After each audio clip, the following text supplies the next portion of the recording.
This is Chapter 7 of The Pharaohs of Ancient Egypt by Elizabeth Payne.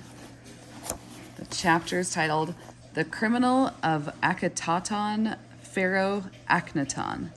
And this covers from about 1361 BC to about 1344 BC.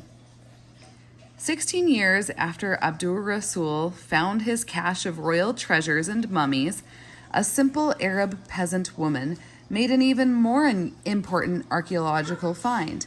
Unlike Abdur-Rasul, however, she did not stumble upon jewels and gold and silver. Her find looked so trashy and useless to her that she very nearly abandoned it to be drifted over by sand once again. If she had, archaeologists might still know almost nothing about a strange young man who turned out to be, some believe, the most fascinating pharaoh of them all. The peasant woman was a native of Tel El Amarna, a sleepy little village on the Nile about 250 miles downriver from Thebes. On the day of her find, she had gone back into the desert to dig for sebach, a kind of nitrous soil used as fertilizer by the natives. The woman had chosen a place at random and had started to work when her spade turned up several rectangular pieces of old clay. She tossed them aside impatiently and went on digging. But, like the thieves who kept finding mummified crocodiles, she kept turning up spadeful after spadeful of the same crumbling pieces of clay. Grumbling to herself, she decided to move on and try for sabak in another spot. But as she bent down to pick up her gunny sack, she paused uncertainly. She had just noticed that the pieces of clay were covered with even lines of wedge-shaped markings. Now the peasant woman of Tel El Amarna had no way of knowing that these wedge-shaped markings were Babylonian cuneiform, or that Babylonian cuneiform was a form of writing used by the rulers of the ancient world in their letters to one another, letters written not on papyrus but on baked clay tablets. All the Arab woman knew, or hoped, was that the wedge-shaped markings might mean that the old clay had some value. The foreigners who were all digging all over Egypt often paid well for junk no better than this. On a gamble, and to the everlasting gratitude of archaeologists, the peasant woman packed the tablets, more than 350 of them, into her gunny sack and started back for the village. There she had a stroke of great good luck. A neighbor bought the whole sackful of tablets from her for the pricey sum of 50 cents.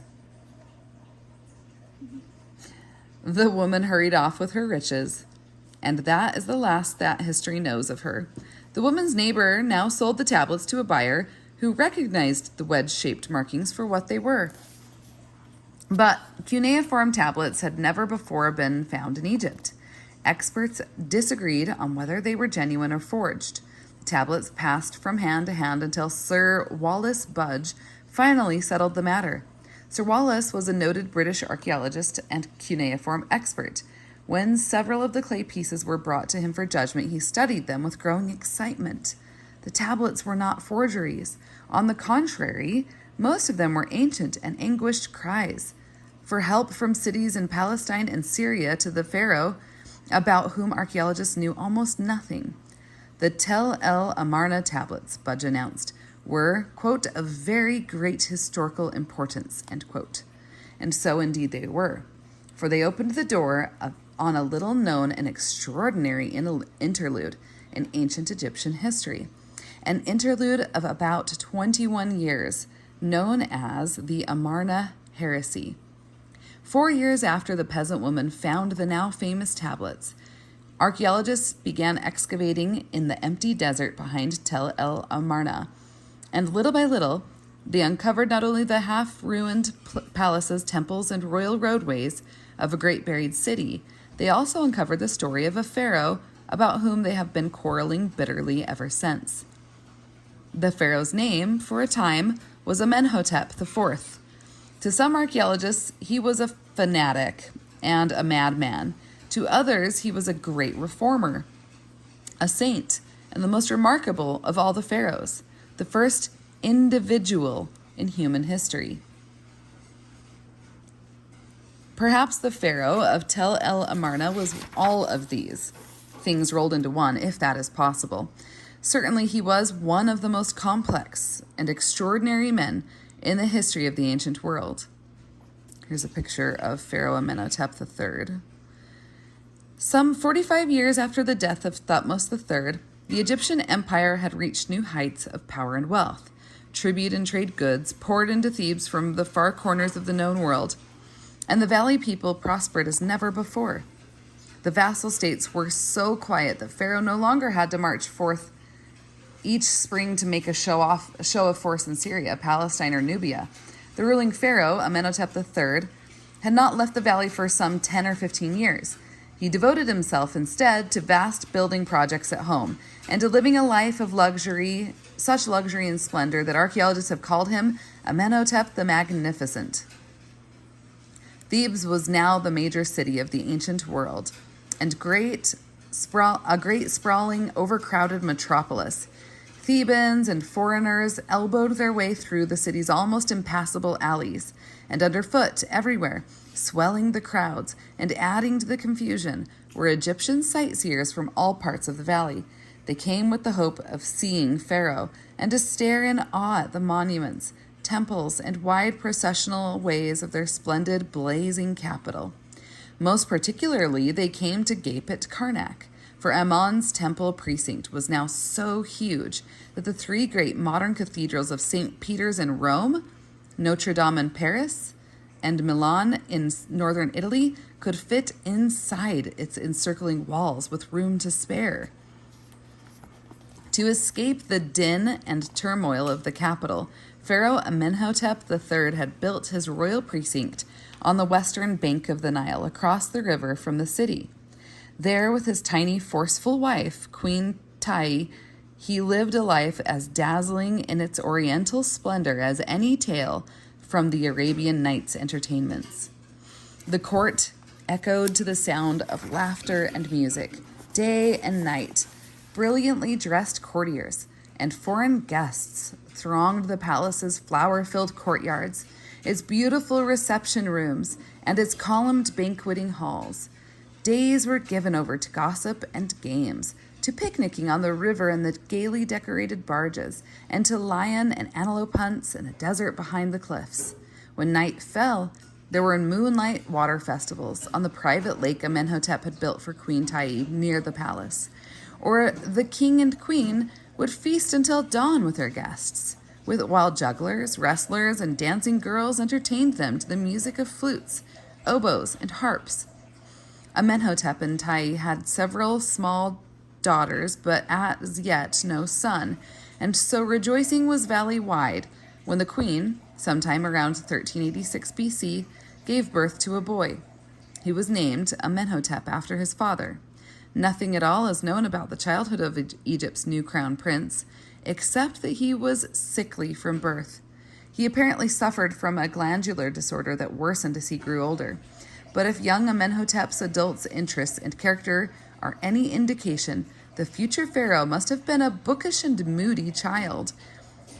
He would have been passionately interested in art, poetry, and religion, and not the least interested in sports, military matters, or the gay amusements of his father's court. His closest companion, if indeed he had any close companions, was almost certainly Nefertiti, his beautiful little cousin, or sister. Archaeologists are not sure which.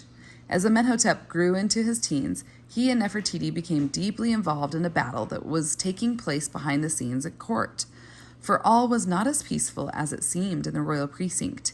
Amenhotep's father and high priest of Ammon were engaged in a silent struggle for power. The great shadow of Karnak now stretched out across the land. Thutmose III's successors had continued to shower the king of the gods with gifts of holdings throughout Egypt and the empire. By Amenhotep III's day, Karnak is believed to have owned more than 1/3 of all the arable land in the valley, as well as countless towns, fields, and orchards in the vassal states. The revenues and tribute from these possessions flowed into Karnak in an ever-growing stream. The temple granaries, stockyards, and warehouses were now almost as richly stocked as those in the royal precinct. Here's a statuette of a lady of Amenhotep's court, wearing her perfume, a cone of scented ointment, atop her heavy black wig. Right there. Karnak's enormous wealth gave the high priest of Ammon great political power. In addition to the power he held as the foremost religious leader in the land, and many in Pharaoh's court felt that the high priest had grown dangerously ambitious.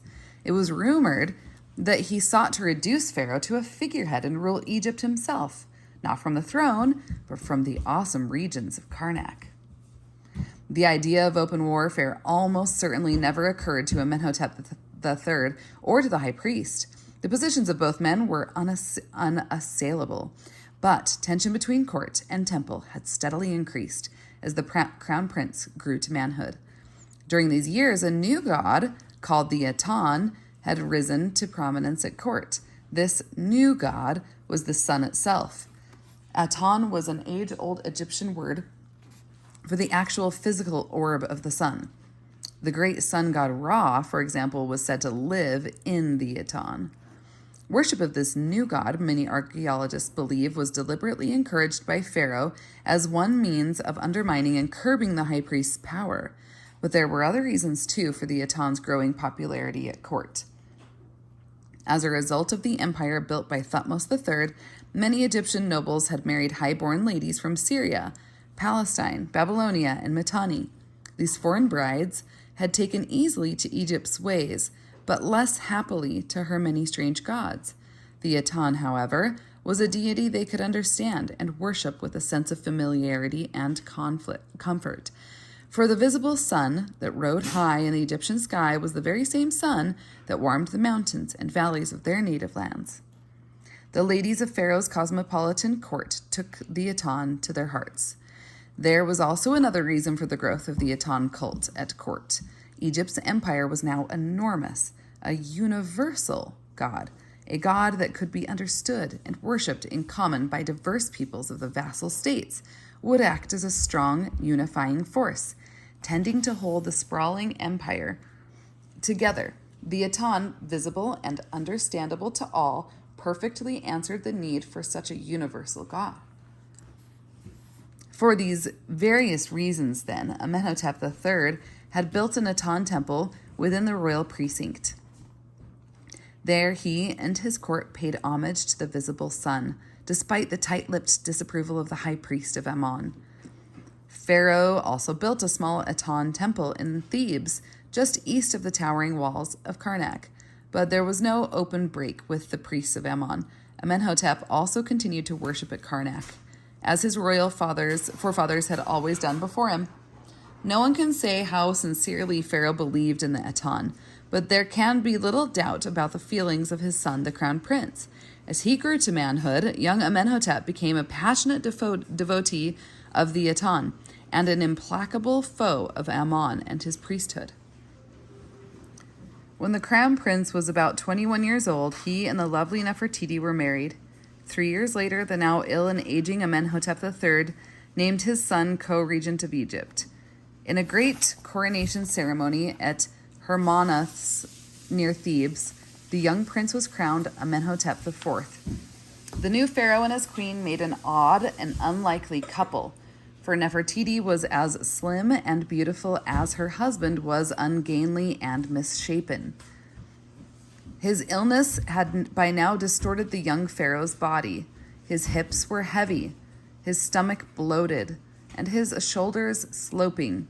His face, dominated by dark, intense eyes, was as narrow as a hatchet blade. But, in spite of his appearance, Amenhotep seems to have had great personal charm when he chose to use it. Certainly, there was no doubt about Nefertiti's devotion to him. It was clear for all to see. When the long coronation ceremony had come to an end, the new pharaoh and his queen returned to the royal palace. And Egypt, the festivities over, went on about her business. For a time, apparently, all went on as usual. Amenhotep IV conducted himself as tradition demanded. He met with his counselors, consulted the high priest of Ammon on state matters, and worshipped regularly at Karnak. It went almost unnoticed, except by the priests of Ammon, that during this time Pharaoh began to enlarge and beautify the Aton temple in Thebes. Then, without warning, Amenhotep declared open warfare on Ammon. Sometimes during the second or third year of his reign, he issued a terse decree from the palace. The name of the district in Thebes, where the Aton temple was located, was to be changed to, quote, the brightness of Aton the Great, end quote.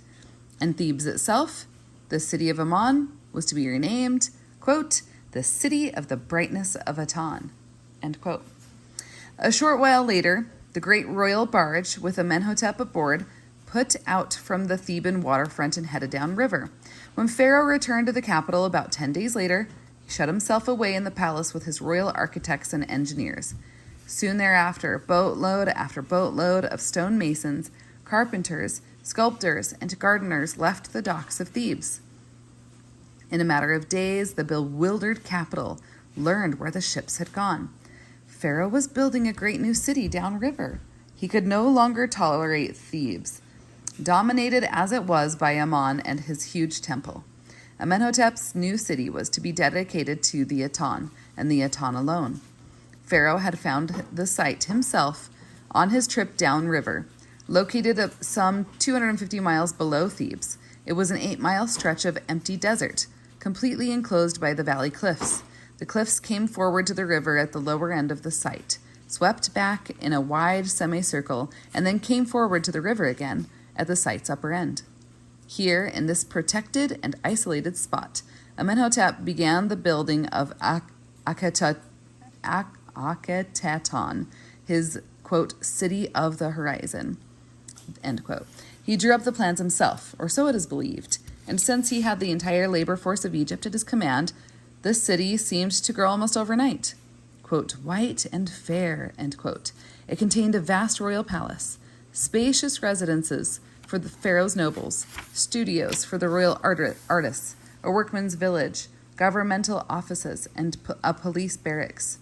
The city's wide streets were bordered with shade trees imported from Asia, and everywhere there were ornamental pools, pleasure gardens, and a profusion of flowers. Dominating the whole was the enormous temple to Pharaoh's god. It bore no resemblance at all to Karnak, with its awesome gloom and dark holy of holies. The Aton temple in the new city blazed with light, standing roofless and open to the sun in the once barren desert.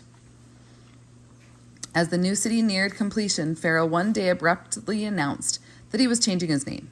He was no longer to be called Amenhotep, meaning Ammon is satisfied. Henceforth, he was to be known as Akhenaton, he who is beneficial to Aton. It was the death knell of the god Ammon. Pharaoh's name had great significance in ancient Egypt, for it often indicated state policy and religious matters. By changing his name to Akhenaton, the king was notifying Egypt and the empire that the Aton had replaced Ammon as the crown-supported first god of Egypt. But this was not all. Pharaoh next ordered the Ammon priesthood disbanded. Karnak was to be closed. The temple holdings and revenues were to revert to the crown, and Ammon's name was to be erased from all the monuments, temples, steles, and statues where it appeared. The former king of the gods was to be utterly banished from the minds and memories of the valley people. Last of all, Akhenaton announced to the stunned Thebans that he was abandoning their city. The city of the horizon had not been built as a religious center alone. It was to serve as the new capital of Egypt. Not long thereafter, a great flotilla of ships pulled away from the stone wharfs of Thebes and moved off downriver. The great royal barge took the lead with Pharaoh, Nefertiti, and their 2 little daughters aboard. With them were 2 of Akhenaton's most trusted counselors, chief advisor Ai, thought to be Queen Tai's brother, and the young and handsome Harem-Hab, commander of the Egyptian armies. Behind Pharaoh's ship came barge after barge, filled with Akhenaton's supporters, their families, servants, and household possessions. Some of these courtiers may have genuinely believed in the Aton, as Pharaoh did. Others may have pretended belief because it was to their advantage to do so. And still others may have followed the young Pharaoh because they would have found it unthinkable to oppose their god king in any matter at all. Whatever the reasons, all of the courtiers had given up much in leaving Thebes. They had abandoned their estates, the tombs they were building for themselves in the western cliffs, and a familiar, gay-ordered way of life. But Pharaoh had offered each of his followers a new estate at Akhenaton. He had promised each the gift of a new tomb in the cliffs that ringed the city of the horizon. History does not record what Queen Tai and her invalid husband, Amenhotep III, thought of their son's actions. They did not move to the new city, but they stayed on in the half-empty palace beneath the western cliffs. With them remained their personal retinues and those nobles, no one knows how many, who feared Akhenaton's revolutionary defiance of Ammon, and could not bring themselves to break completely with everything they had believed in and lived for all their lives. The removal of the court cast a blight over Thebes. Its great stone wharfs lay virtually deserted under the hot sun, as tribute and trade goods went to the new docks downriver. Bleakest of all was Karnak. Weeds soon filled the temple courtyards, and stray dogs scavenged among its towering forest and of columns. But there was a rumor abroad that Karnak was not as deserted as it seemed. The high priest of Ammon and his disbanded brotherhood were said to meet regularly in the underground recesses of the temple to plot the overthrow of the heretic pharaoh, or even, some said, to do away with him altogether. Pharaoh Akhenaton could have relieved the economic distress in Thebes had he chosen to do so, but once settled in his new city, he seemed to turn his back on Egypt and the rest of the world. Delegating governmental matters to his counselors, he devoted himself almost entirely to his family, his city, and his god. This is a limestone relief uncovered at Tel El Amarna, shows the pharaoh Akhenaton and his queen worshiping the Aton. The Aton is represented by the sun disk.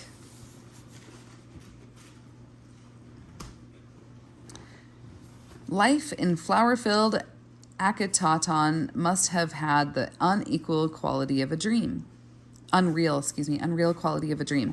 Days revolved around worship of the Aton. The rituals were simple and without mystery. No image of the god was hidden away to be bathed, anointed, dressed, and fed each day. There were no statues or images of the Aton at all. The god was merely symbolized by a painting or carving of the sun, from which rays descended earthward, each ray ending in a hand or an ankh, the Egyptian symbol of life. Nor did any pageantry or display surround the Aton ceremonials. At sunrise, the royal family and court gathered in the great open courtyard of the temple. A choir sang and harpists played. Then, as the Aton rose over the eastern cliffs, a simple offering of fruits and flowers was placed upon the high altar. At high noon, when the Aton blazed down from directly overhead, there was a second ceremony of offerings and songs. And with Nefertiti presiding, there was a third ceremony at sunset, as Pharaoh's god sank out of sight behind the western cliffs.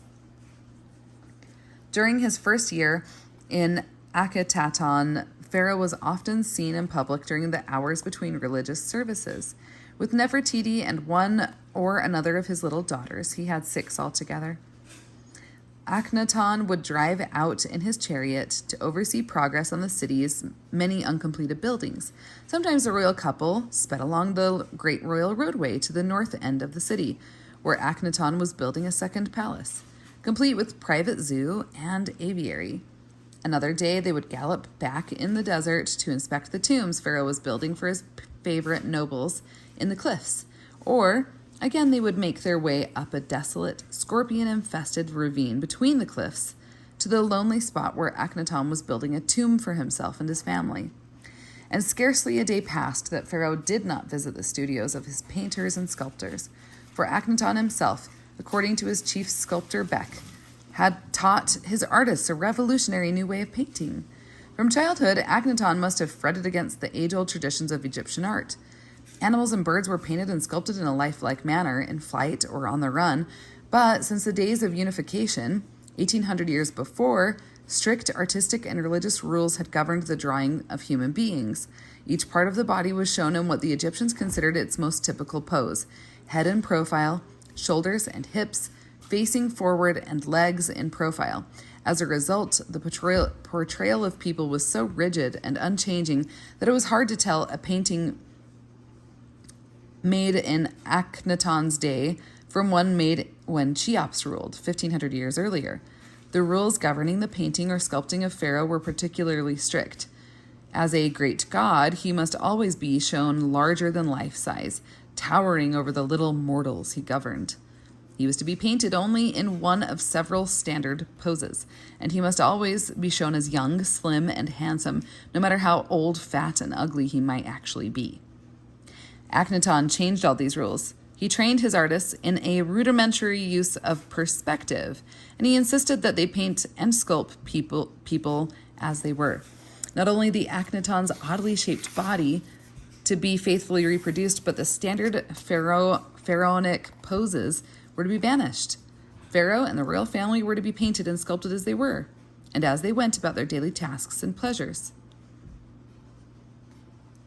Here's a limestone relief of Nefertiti and Akhenaton, in which the sculptor has faithfully reproduced the pharaoh's heavy hips and bloated stomach in the manner requested by the pharaoh himself.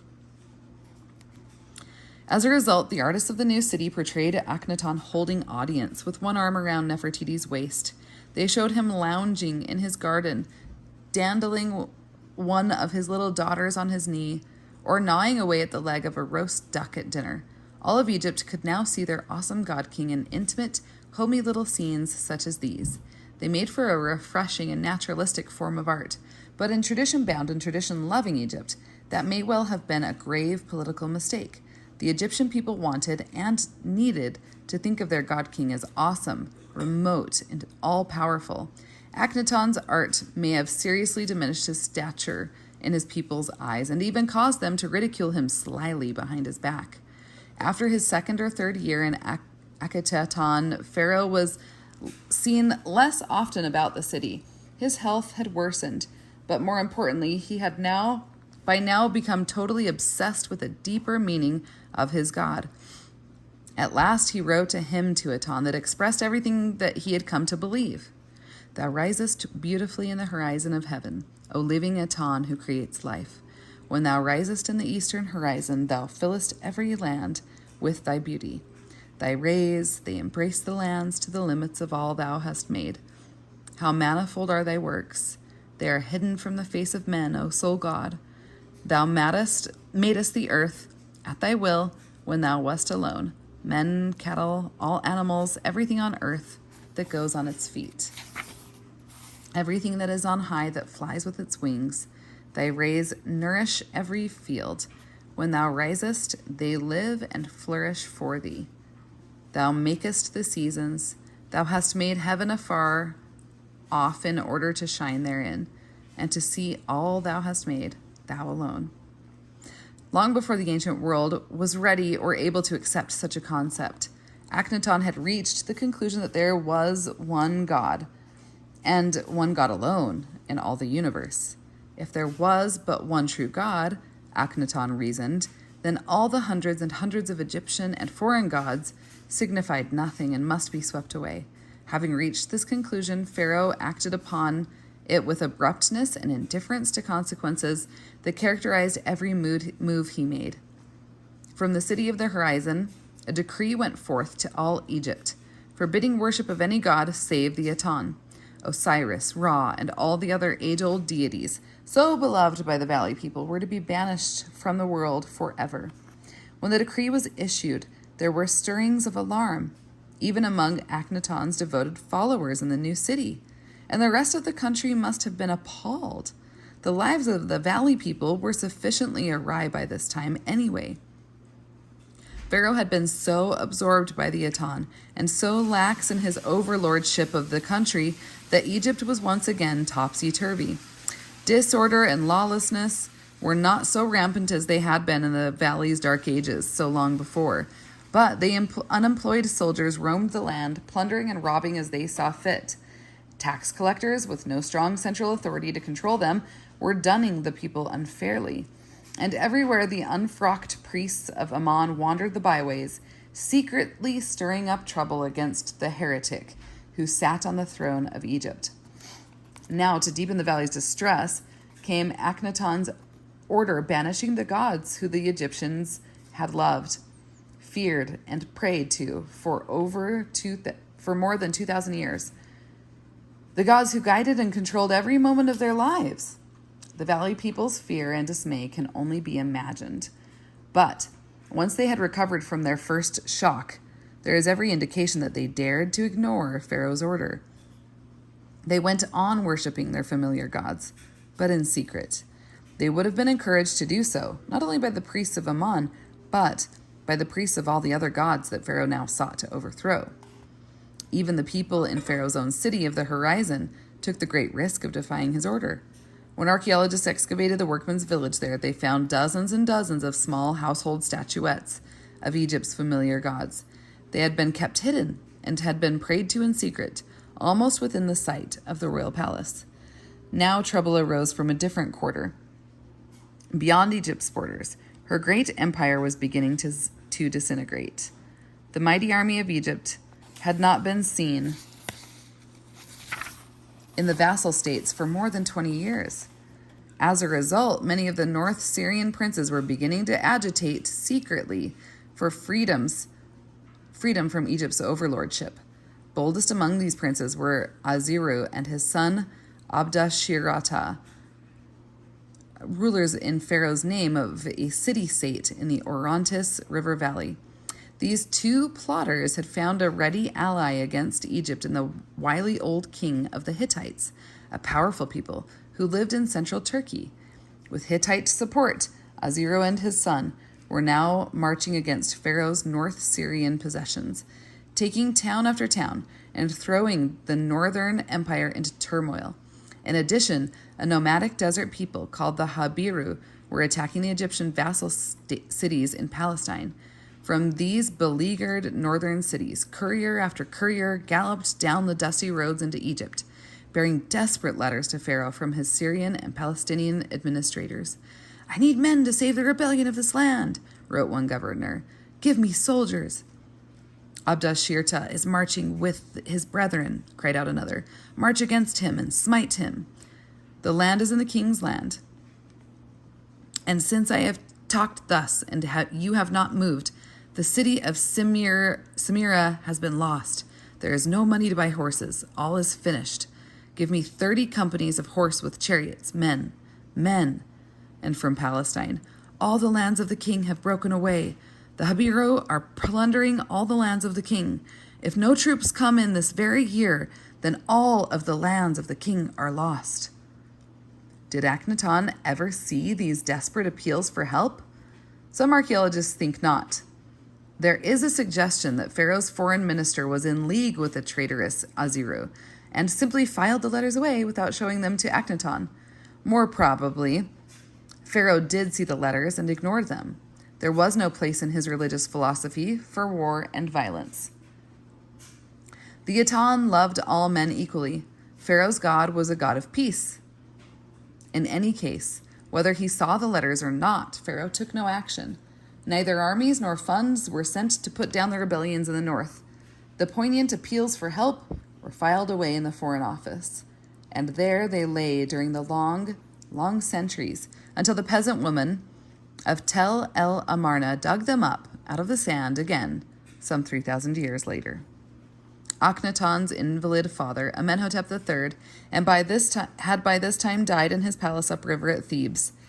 And after a suitable period of mourning, Queen Mother Tai prepared to visit her son.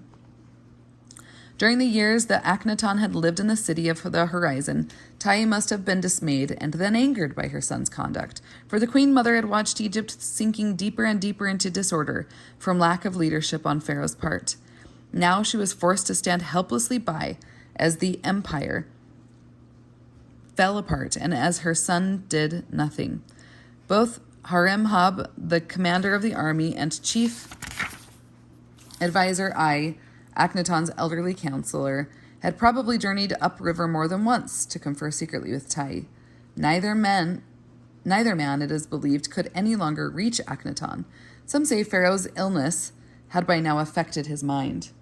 Both Haremhab and Ai were undoubtedly as alarmed as Tai about the perilous state of Egypt and the empire. The two may have pleaded with the Queen Mother to intercede with her son, or Tai, quite independently, may have decided that the time had come to take matters into her own hands. This is a sculpture of Queen Tai. Whatever the case, the Queen Mother now dressed herself in her most impressive regal robes and voyaged in state downriver. Akhenaton, Nefertiti, and their 6 little daughters were at the wharf of the new city to greet her. The royal family proceeded in state through the festive and welcoming city.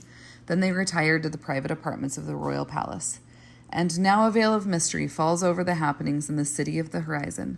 The end of Akhenaton's story is filled with uncertainties, but from the few facts at their command, archaeologists have pieced it together as best as they can.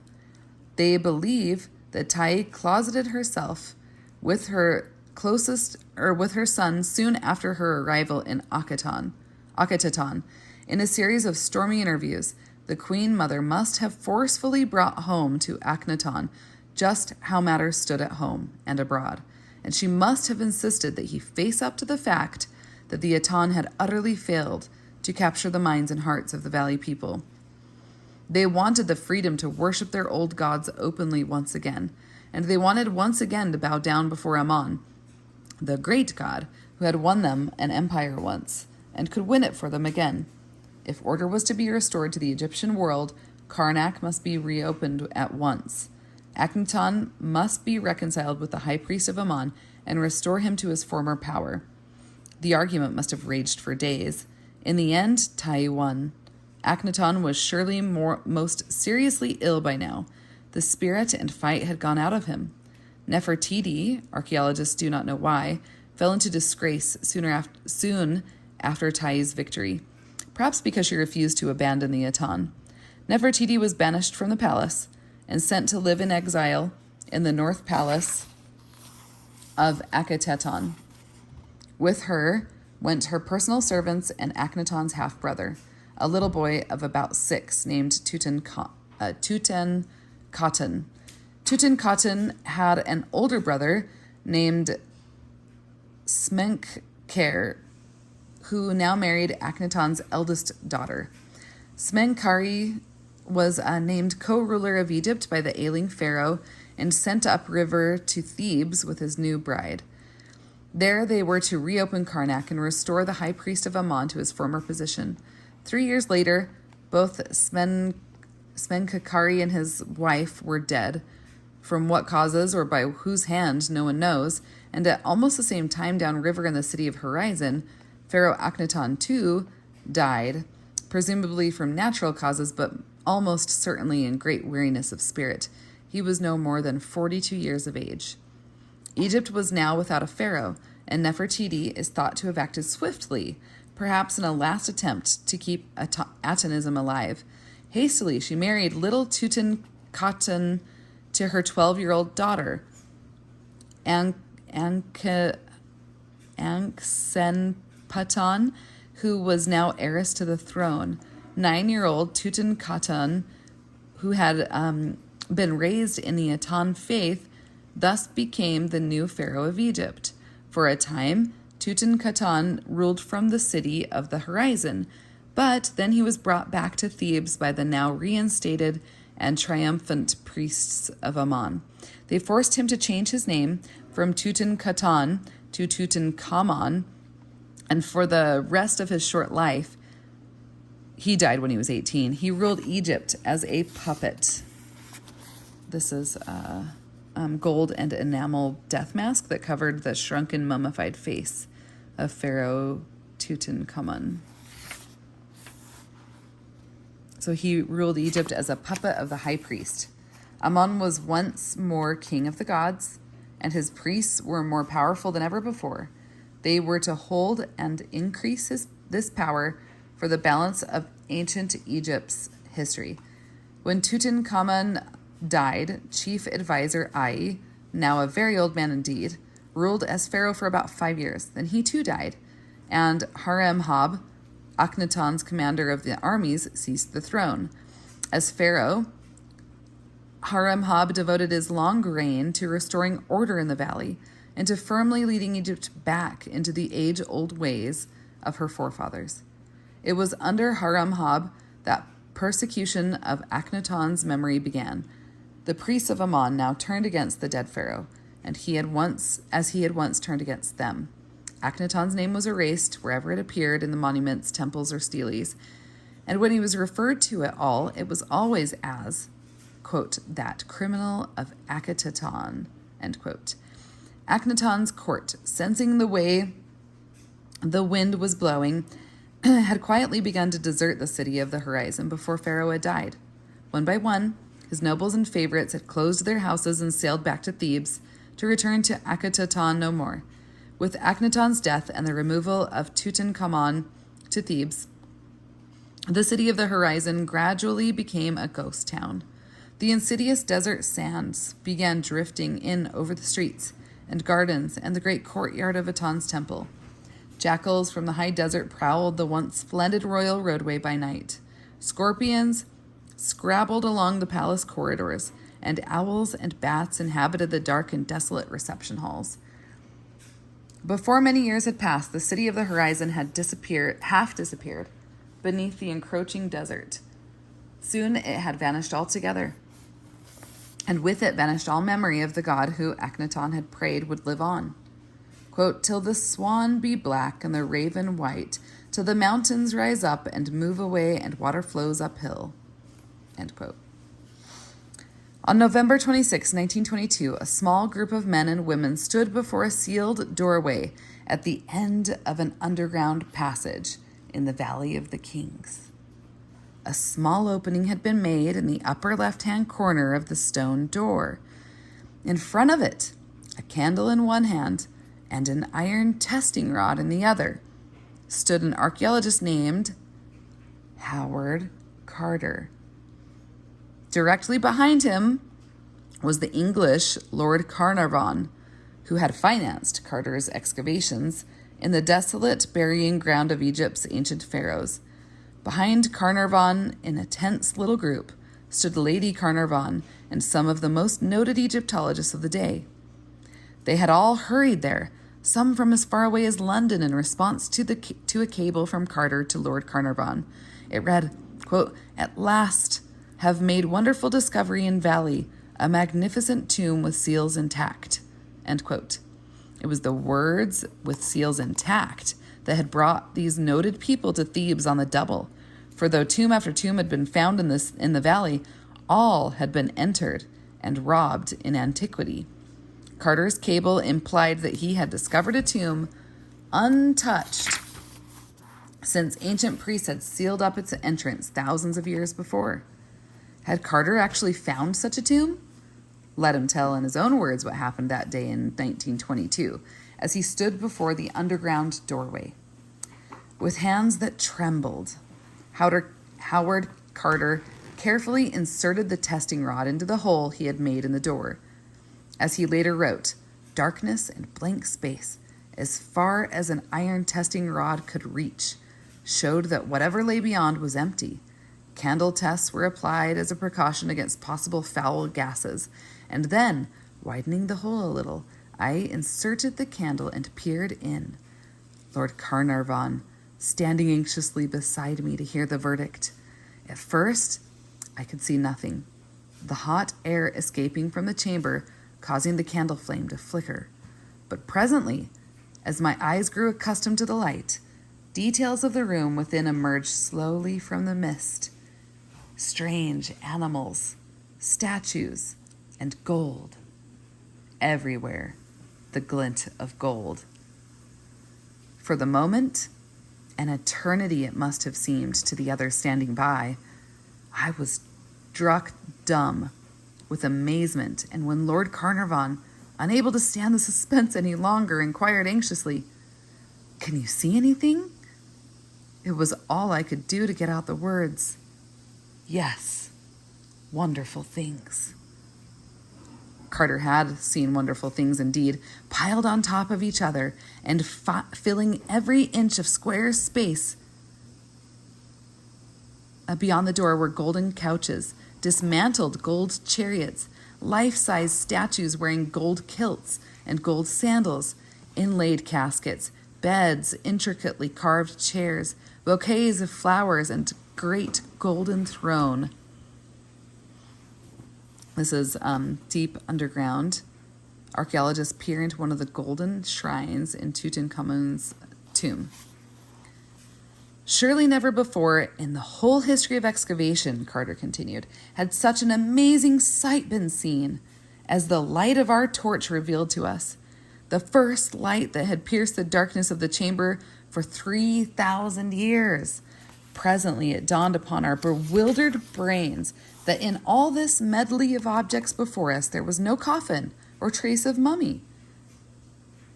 Carter swung the torch around the room again, and for the first time noticed a door in the opposite wall.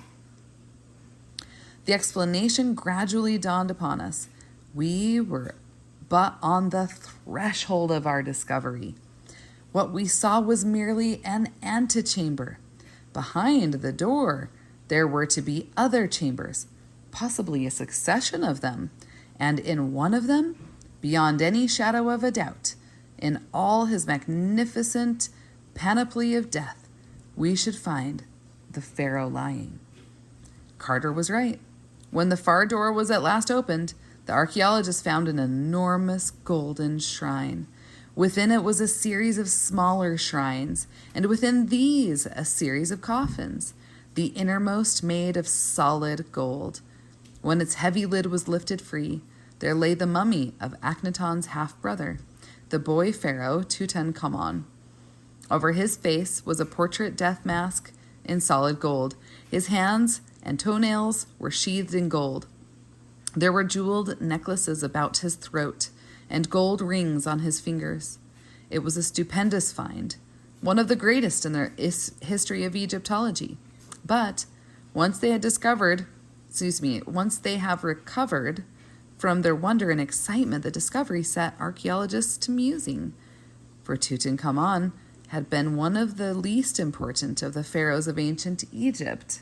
Yet his tomb had been filled with a profusion of incredible and priceless objects. What marvels, archaeologists wondered, would the tombs of such mighty pharaohs as Cheops and Thutmose III have contained, had excavators been lucky enough to find them unopened. Beneath the brilliant wall frescoes of this tomb, the mummy of Tutankhamun lies within an outer casing of gold. Archaeologists have never found the mummies of Akhenaton and Nefertiti. When the heretic pharaoh's tomb behind the cliffs at Tel El Amarna was opened, one of the archaeologists present reported finding the body of a man that had been burned shortly after mummification. The priests of Ammon may well have burned Akhenaton's body after entombment, if this mummy was actually his. For in no more ruthless way could they have taken vengeance upon the pharaoh they so detested. By destroying his earthly body, the Ammon priests would have condemned Akhenaton's spirit, or Ka, to wander the deserts as a lonely ghost for the rest of time.